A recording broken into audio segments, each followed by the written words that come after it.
transaction. I want to get into that.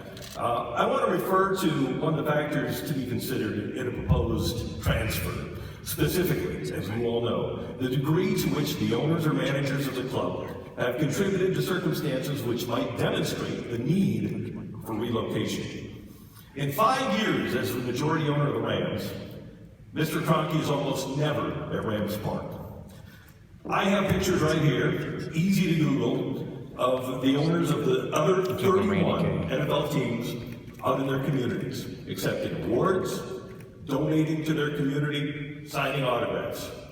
There's one owner that you can't Google search and find an image of in his community doing anything. And that's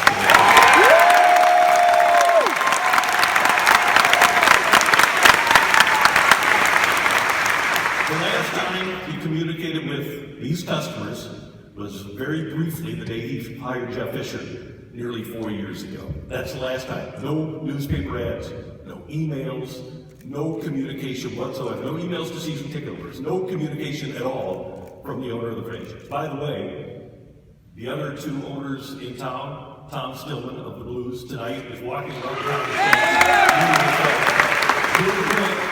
whose team has been to the playoffs, by the way, in 14 of the last 20 years. Walks around the concourses at Busch Stadium, communicates with his fans. There's also been no, as you know, media availability by Stan Kroenke. His detachment is a big reason that this is becoming, he's trying to make it a bad football market. This is not a bad football market.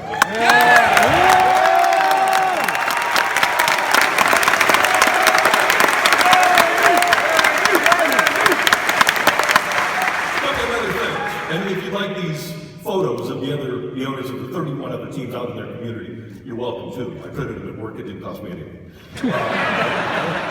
Number two, the Rams would have us believe that the economic challenges of the market are too difficult for them to overcome. Well, the market is in better shape and has a better future now than it did in 2010 when Mr. kRoenke exercised his right of first refusal and bought controlling interest of the team. If the market is too challenging, it would have been then when he used his right of first refusal and had an owner that you have approved in Sean Khan. If the market was so bad, why did he take a bad deal? He's a great businessman. There's no good reason for a great businessman to take a bad deal. If the market was too challenging then, he shouldn't have taken the deal, and the market is less challenging now. Your guidelines say that no club has an entitlement to relocate simply because it perceives an opportunity for enhanced club revenue.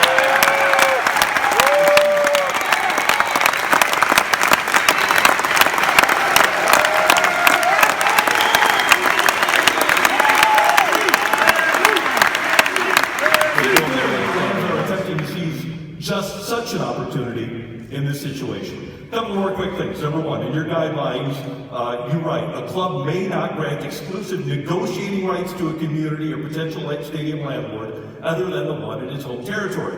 Here's the timeline of our situation here. The Rams won an arbitration, not a negotiation, an arbitration against the CBC on February 2nd of 2013. kRoenke hasn't talked to anyone from the governor's office or the mayor's office in the interim. No negotiations. At that time, there was no task force, but I'm sure as Dave Peacock will tell you, he hasn't negotiated with Mr. kRoenke either. This past January, an extremely well-researched article in the LA Times reported that Mr. kRoenke had agreed to a deal in March of 2014 to build his stadium in Inglewood. How can this not be giving LA exclusive negotiating rights? kRoenke has never negotiated with St. Louis and had a deal with Inglewood 13 months after finishing his arbitration here. The timeline makes no sense and is completely against your guidelines. Finally, the Rams are trying to sell the St. Louis could have kept us with our arbitration proposal idea. The $700 million the city didn't have, and the CDC could not have raised, 100% paid for by the CDC, not only would have been the largest sum ever financed by a government for a stadium or arena in U.S. history, but it would have been the first 100% publicly financed stadium or improvement to a stadium since Raymond James Stadium opened in Tampa in 1998, which cost $194 million to build, and that $700 million expense would have only extended the lease year through 2025. No one was obligated to do it. They didn't do it because it made no sense. The Rams, by the way, never proposed with the CDC or the city a public-private partnership. Seems to me that the Rams don't meet the relocation guidelines that you have, at least 90% of them. We are, as you know, Mr. Grubman, you've met with Mr. Peacock an awful lot. We're trying to get a stadium done. All we can ask for as fans is a chance and an opportunity from you, the league, because clearly we aren't getting that from our owner. Thank you.